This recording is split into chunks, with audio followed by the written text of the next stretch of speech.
Agama Islam agama yang mudah. Mungkin saya pernah ceritakan kepada kalian, ada sahabat Nabi namanya Nuaiman. Siapa namanya? Nuaiman. Pernah atau tidak? Ada sebagian sahabat-sahabat mungkin pernah mendengar. Sahabat Nabi Nuaiman ini orangnya lucu.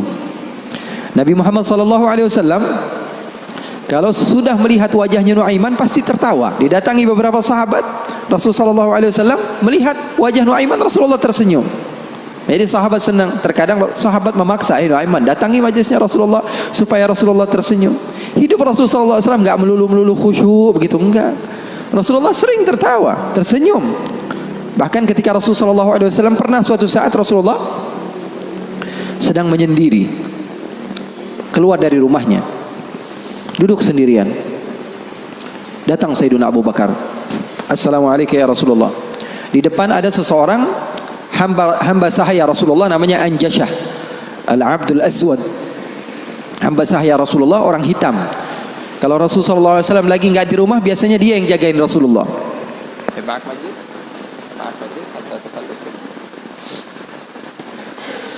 Siapa namanya? Anjashah, penjaga Rasulullah SAW. Maka Rasulullah SAW duduk ketika itu sendiri. Abu Bakar datang, izin, Anjashah boleh atau tidak saya masuk? Kata Rasulullah, siapapun mau masuk silahkan masuk. Masuk Sayyidina Abu Bakar.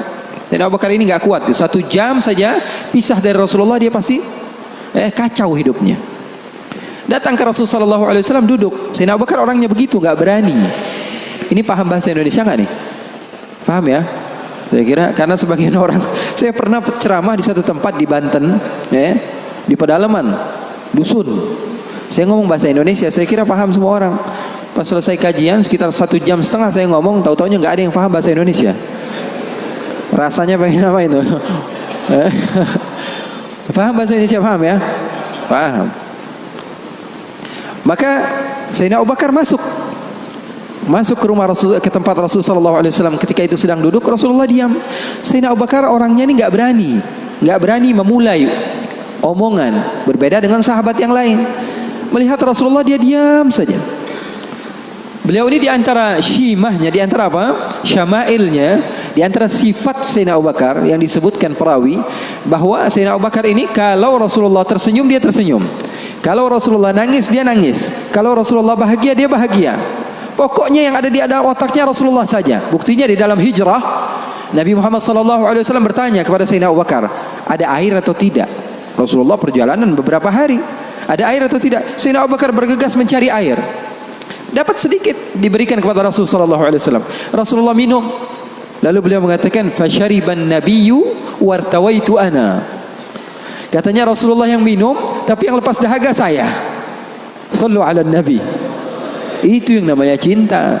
Itu yang namanya cinta. Yang minum Rasulullah, tapi yang lepas dahaga siapa? Sayyidina Abu Bakar As-Siddiq. Maka Sayyidina Abu Bakar duduk diam. Rasulullah nggak ngomong, dia nggak ngomong.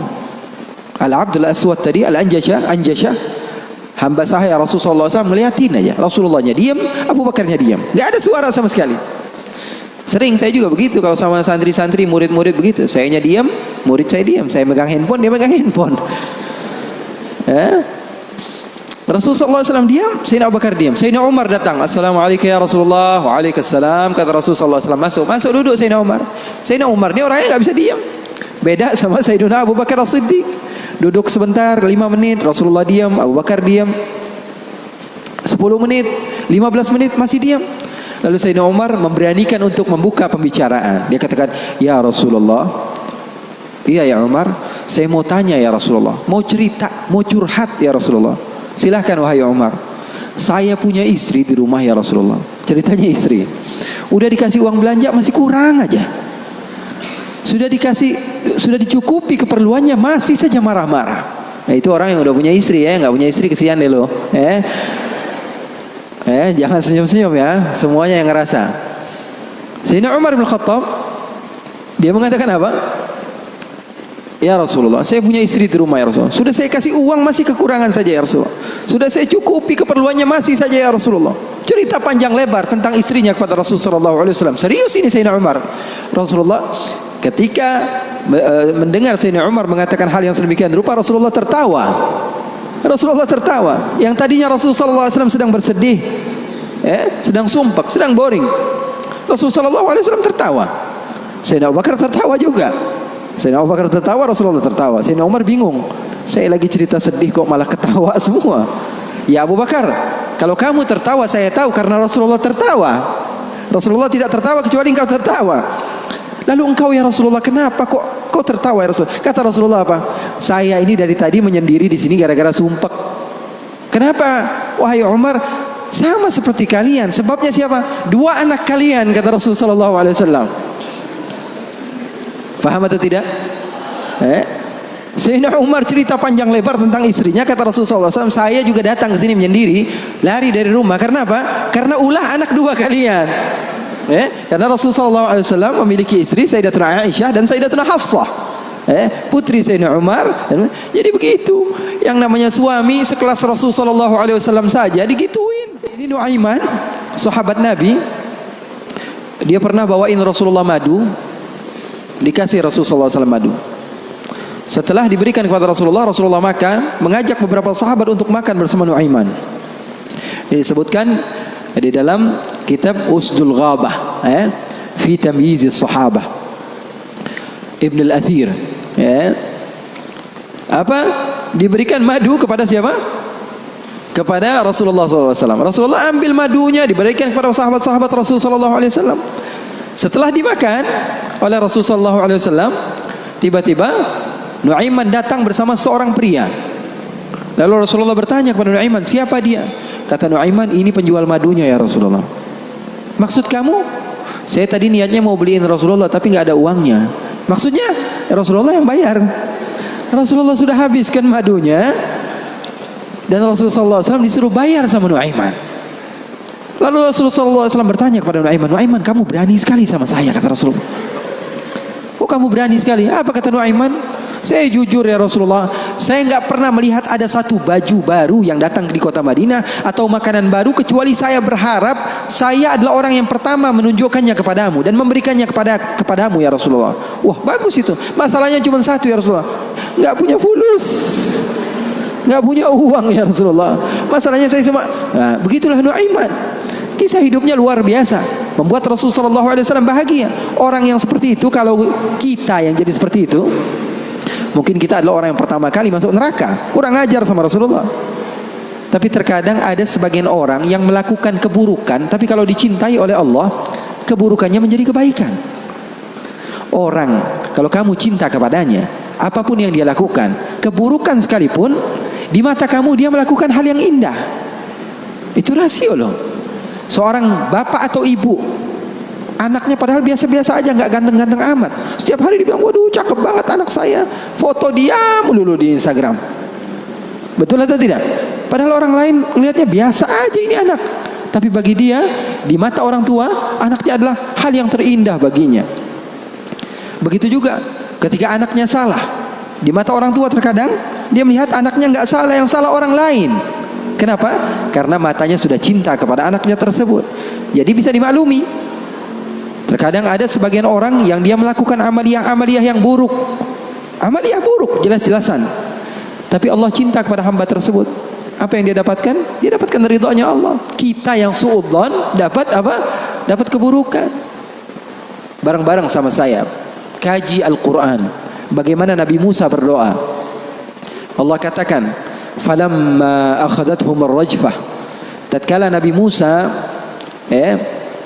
didatangi musim paceklik, nggak ada air sama sekali, Nabi Musa berdoa. Apa doa Nabi Musa? Qala rabbi law syi'ta ahlaktahum min qablu wa iyyai. Ya Allah, kenapa nggak dikasih air sih? Law syi'ta ahlaktahum min qablu wa iyyai. Kalau mau hancurin sekalian, jangan airnya doang ya. Marah-marah sama Allah. Kalau mau hancurkan sekalian semuanya. Atuhlikuna bima fa'ala as-sufaha'u minna? Ya Allah, kenapa engkau menghancurkan kami atau menahan air dari kami hanya karena beberapa orang oknum saja daripada hambamu yang berada bersama kami yang melakukan kesalahan? Kenapa kami semua yang kena imbasnya? Marah-marah sama Allah. Kemudian Nabi Musa mengatakan, in hiya illa fitnatuk. Balik-baliknya semua fitnah datangnya darimu ya Allah, bukan dari kami. Kalau yang doa kita, mungkin kita sudah menjadi orang yang kufur pertama kali. marah-marah sama Allah. Tapi yang berdoa orang yang dekat kepada Allah, hasilnya apa? Hasilnya Allah memberikan kebaikan. Makanya poin di sini yang saya ingin sampaikan kepada kalian, terkadang orang lain melakukan maksiat, kita jelas-jelasan melihat dia maksiat, kemudian kita menghinakan dia, sementara dia di mata Allah adalah orang yang baik. Kita semakin jauh, dia semakin dekat. Itu hasilnya. Makanya ulama-ulama kalian, para habaib-habaib kalian mengajarkan kepada kalian apa? Untuk menutup mata kalian daripada kesalahan orang lain. Fokus saja sama diri sendiri. Terus saya mendengar, mengikuti kajian-kajian Habib Muhammad, habaib-habaib yang lain, Habib Muhammad bin Anis yang sering ke sini, ustadz-ustadz yang sering bersama Habib Muhammad. Saya tahu mengajarkan kepada kalian untuk persatuan, untuk bareng-bareng. Kenapa? Karena orang kalau dia menganggap orang lain buruk, sementara orang yang dianggap buruk tersebut di sisi Allah adalah hamba yang dekat dengan Allah, maka kita kena imbasnya. Kita dapat dosanya. Jadi sahabat Nabi tadi Nuaiman, pernah suatu waktu dia di zaman Rasulullah SAW sudah meninggal. Rasulullah SAW sudah intaqala ila rafiqil a'la. Bahasa meninggal sepertinya kurang pas buat Rasulullah SAW. Rasulullah SAW berpindah kepada alam yang lain. Datang Rasulullah SAW di zaman Sayyidina Uthman bin Affan. Nuaiman duduk di depan masjid Rasulullah SAW. Rasulullah sudah nggak ada. Nuaiman sumpek. Biasanya Rasulullah SAW dimainin sama dia. Ini duduk di masjidnya Rasulullah SAW, nggak ada kerjaan dia ambil batu, dia lempar, ngeliatin orang yang bolak balik sana, kalau kata orang Malaysia, pusing sana, pusing sini, balik sana, balik sini. Nuaiman melihat ada orang yang buta, orang yang nggak bisa melihat, megang tongkat. Jalan, dia pusing sana, pusing sini, balik sana, balik sini. Nuaiman, saya lagi sumpek, ini orang bikin tambah sumpek. Dipanggil sama Nuaiman, hei buta, kemari kamu. Ini Nuaiman gak bisa ngelihat orang kecuali dikerjain. Itu Nuaiman, gak bisa ngelihat orang kecuali kerjain. Tapi dia dicintai oleh Allah. Susah kan kalau Allah udah cinta. Makanya cari cinta Allah, bukan cari surganya Allah. Cari ridha Allah, jangan cari surganya Allah. Surga itu makhluk, tapi ridhanya Allah, cintanya Allah itu yang paling mahal. Nuaiman akhirnya dipanggil buta, buta kamu kemari. Kenapa, kata si buta? Saya ini pusing, saya lagi sumpek, ngeliat kamu tambah sumpek, kata Nuaiman. Saya ini bukan mau bikin sumpek orang, kata si buta. Lalu apa yang kamu ingin lakukan? Saya ini dari tadi cari toilet, saya kebelet, kata si buta. Saya bersama anak saya yang biasa membawa saya, tapi anak saya sekarang sedang pergi ke pasar, saya tidak tahu di mana dia. Saya sudah nggak kuat, kata Nuaiman. Oh, kamu cari toilet, bilang dari tadi, nanti saya bantu, kata Nuaiman. Dipegang tangannya sama Nuaiman. Ini mau balas dendam ini Nuaiman. Ini dipegang tangannya, dibawa kemana? Ke masjidnya Rasulullah Sallallahu Alaihi Wasallam. Dulu masjid nggak ada toiletnya, beda sama sekarang. Sekarang orang ke rest area yang lihat ada masjidnya nggak? Ada. Mau ngapain? Mau sholat duha? Bukan, cari toiletnya. Orang zaman sekarang kan begitu. Maka Nuaiman memegang tangan si buta, dibawa ke masjidnya Rasulullah. Kira-kira sudah dekat mihrab, di samping, di depan, katanya, oh ini toiletnya. Kamu mau ngapain? Terserah kamu di sini. Apakah sudah tidak ada orang di belakang saya? Tidak ada, sudah aman tempatnya. Nuaiman kabur udah nggak ngurusin lagi udah. Orang lagi sholat banyak, sahabat-sahabat tabi'in lagi pada sholat. Ini tiba-tiba di depan, bayangin di depan situ ada yang buka celana. Yang lagi sholat, mereka mempercepat sholatnya, lalu maju ke depan, ingin dipukul ini orang. Ternyata ketika dilihat, wah buta ternyata. Kenapa kamu berani buang air kecil di masjidnya Rasulullah? Awa masjidi Rasulullah. Apakah ini masjidnya Rasulullah? Iya, ini masjidnya Rasulullah. Inna lillahi wa inna ilaihi raji'un. Kata siapa? Si buta ini. Tadi saya cari-cari toilet, tiba-tiba saya berjumpa dengan orang yang sepertinya orang baik. Dari tutur bicaranya adalah orang baik. Dia katakan ini adalah toilet, tempat buang air kecil. Kata sahabat-sahabat, pasti ulahnya Nuaiman. Karena semua sudah tahu, sudah ini kerjaan Nuaiman, gak ada selain dia. Maka siapa kata si buta? Nuaiman. Oh, kurang ajar Nuaiman. Saya nadar, saya tidak keluar dari kota Madinah, pulang ke kampung saya sebelum saya pukul Nuaiman dengan tongkat saya. Buta ini sudah begitu marah. Akhirnya dia keluar dari masjid, dia cari-cari. Dia pusing sana, pusing sini, lari sana, lari sini. Dia cari. Di mana yang namanya Nuaiman? Tanya ke sana, tanya kemari. Tahu nggak Nuaiman? Oh, Nuaiman kalau dicari nggak bakalan ketemu. Sebagian orang. Ya? Tiba-tiba dia sudah capek ini si buta, Nuaiman datang. Nuaiman tanya, nakkar sautu. Dia rubah suaranya. Buta, lagi ngapain sendirian di sini? Dia bilang, saya lagi sumpek ini. Sumpek kenapa? Saya ditipu sama orang. Siapa namanya? Nuaiman. Terus kamu mau ngapain sekarang? Saya mau balas dendam. Oh, sini saya antar kamu kepada Nuaiman. Padahal yang ngomong siapa? Nuaiman. Ini bukan cerita-cerita saya yang bikin loh, bukan. Ada riwayatnya. Maka Nuaiman memegang tangan si buta, dibawa lagi kemana? Dia bohongi, dia tipu. Dia ajak keliling-keliling dulu, seakan-akan tempatnya sudah jauh. Selepas itu dia bawa ke masjidnya lagi. Dibawa lagi ke masjidnya Rasulullah SAW. Didekatkan kepada mihrab. Ketika itu Khalifatul Rasulullah Sayyiduna Uthman bin Affan, Amirul Mukminin, sedang salat. Sayyidina Uthman, jangan kalian tanya khusyuknya di dalam salat. Bahkan beliau terbunuh ketika sedang membaca Al-Quran, zikir kepada Allah Subhanahu Wa Taala. Dibawa oleh Nuaiman si buta dengan tongkatnya, disuruh pegang-pegang. Di mihrab ada orang nggak? Ada. Itu tuh Nuaiman itu, dia pura-pura soleh, itu dia habis nipu kamu, dia pura-pura sholat katanya. Oh, ini Nuaiman. Iya. Akhirnya Nuaiman pergi. Nuaimannya pergi. Buta ambil apa? Tongkatnya, dia pukul Sayyidina Uthman bin Affan. Sekencang-kencangnya dari belakang orang-orang, para sahabat, para tabi'in, mereka teriak, "Qutila Amirul Mukminin." Ada musuh yang mau bunuh Amirul Mukminin. Semua menyerbu. Ternyata dia lagi. Baru sekitar setengah jam yang lalu dia buang air kecil di sini. Sekarang sudah pukul Sayyidina Uthman bin Affan. Akhirnya semua orang bingung. Dia bilang, kenapa kamu pukul Amirul Mukminin? Katanya gemeter dia. Saya pukul tadi barusan Amirul Mukminin. Saya ditipu sama orang. Orang bilang itu adalah Nuaiman. Kata si buta, demi Allah, semenjak sekarang saya tidak akan pernah percaya lagi sama manusia. Jadi hal-hal yang seperti itu ada. Bahkan di zaman Rasulullah sallallahu alaihi wasallam diriwayatkan beberapa ashabus sunan, mereka meriwayatkan Nuaiman ini pernah di zaman Rasul loh, di zaman Rasul. Terusin penyemangat Habib Muhammad. Tapi dia curang. Di tempat saya cuma berbicara 10 menit aja. Kalau ceramah di tempat saya hanya 10 menit. Saya sudah setengah jam lebih nih. Hampir sejam. Double ini, Beb.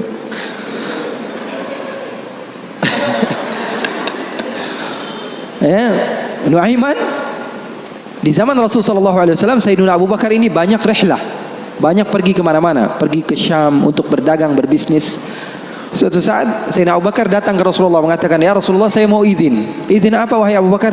Saya mau ajak Nuaiman ini ikut saya berbisnis ke negeri Syam, ke luar negeri ini, bikin paspor Nuaiman.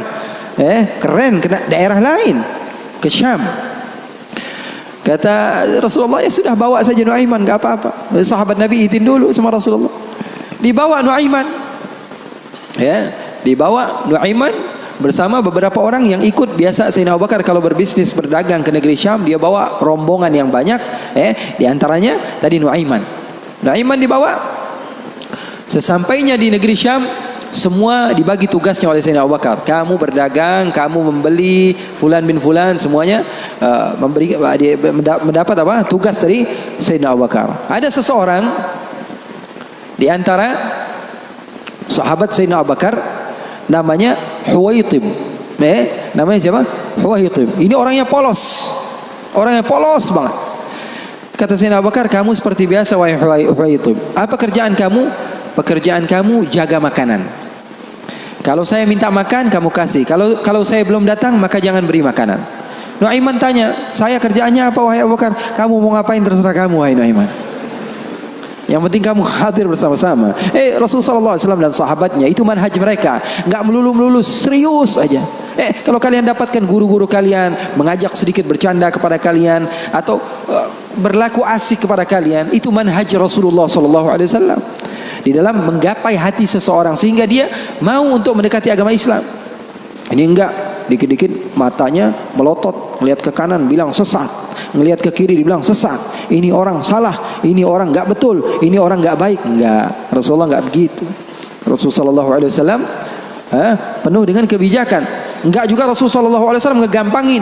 Wah ini boleh, yang ini boleh, yang ini boleh, semuanya boleh. Enggak juga. Ada batas-batasannya. Makanya kalian beruntung di dalam satu manhaj, la ifrat wa la tafrid. Enggak berlebih-lebihan, enggak kekurang-kurangan. Ya. Maka Nuaiman bertanya kepada Sayyidina Abu Bakar, "Pekerjaan saya apa?" "Pekerjaan kamu terserah, mau ngapain aja." Sayyidina Abu Bakar pergi berbisnis. Nuaiman enggak ada kerjaan, akhirnya lapar. Dia datang kepada Huwaitib, mengatakan kepada dia, "Tib, saya sudah lapar nih. Saya pengen makan nih. Berikan kepada saya makanan." Kata Huwaitib, dia mengatakan, wahai Nuaiman, sekarang belum waktunya makan. Kita tunggu Abu Bakar sekitar sejam 2 jam lagi dia datang, baru saya akan berikan makan. Ini kan amanat dari Sayyidina Abu Bakar, sahabat Nabi. Ini orangnya polos banget ini, sahabatnya Sayyidina Abu Bakar. Akhirnya Nuaiman bilang, "Saya sudah lapar, saya nggak bakalan kuat nunggu Abu Bakar." Ini orangnya aneh, yang ini orangnya polos. Yang satu bilang, "Wah enggak, saya takut dibilang enggak amanah." "Oh, kamu berani melawan saya?" kata Nuaiman. Lalu melunak ini Huwaitib, dia bilang, "Tolonglah Nuaiman, jangan jahat sama saya. Kalau Rasulullah saja bisa kamu kerjain, apalagi saya. Tolonglah," katanya, "jangan macam-macam." Kata Nuaiman, "Kamu berikan makanan, kalau tidak saya bikin masalah sama kamu." Ngancam Nuaiman. Akhirnya dia mengatakan, "Waduh, gimana ini? Ini amanat dari Abu Bakar. Sudah, terserah kamu. Yang terpenting saya tidak akan berikan makanan sehingga Abu Bakar datang. Kamu mau ngapain terserah kamu." Akhirnya Nuaiman bilang, "Wah, nantang saya," kata Nuaiman. Apa yang dilakukan Nuaiman? Nuaiman pergi ke pasar. Dia cari tempat penjualan hamba sahaya. Dia lihat, wah ini hamba sahaya jual. Berapa harganya? 300 dirham. Yang ini berapa? 300 dirham. Yang ini berapa? 300 dirham. Wah, dia bilang, mahal-mahal ya hamba sahaya di sini, kata. "Loh, memangnya kenapa?" "Saya punya hamba sahaya, saya mau jual 100 dirham saja," kata. "Apa?" kata Nuaiman, "Saya punya hamba sahaya, saya mau jual 100 dirham saja." "Wah, murah sekali hamba sahaya kamu." "Iya, cuma dia punya kekurangan." "Kekurangannya apa?" "Kalau kalian tangkap, dia bakalan bilang, 'Saya bukan hamba sahaya, saya orang bebas.' Saya bukan hamba saya orang bebas." Wah, kata orang-orang, "Saya mah nggak perlu sama bacotnya, yang penting kerjanya. Dia mau ngomong apa terserah, yang terpenting dia mau kerja." "Oh, kalau begitu, deal. Saya jual hamba sahaya saya, dapat uang 100 dirham nih, uang yang banyak." Kemudian didatangi Huwaitib, kemudian dikatakan, "Wah, itu tuh hamba sahaya saya." Ditangkaplah Huwaitib. Teriak-teriak dia, "Saya bukan hamba sahaya, saya orang merdeka." Kata yang beli, "Kami udah tahu ini kekurangan kamu." Nuaiman tuh cerdasnya, pinter otaknya. Akhirnya dibawalah ini orang ke pasar dan dijual di pasar. Itu sahabat Nabi padahal dimainkan sama Nuaiman. Nuaiman ambil uangnya, dia beli makanan, beli baju, belanja dia, shopping akhirnya. Dia beli peralatan segala macam, dia pulang akhirnya. Sayyidina Abu Bakar tanya, "Mana ini Huwaitib?" katanya.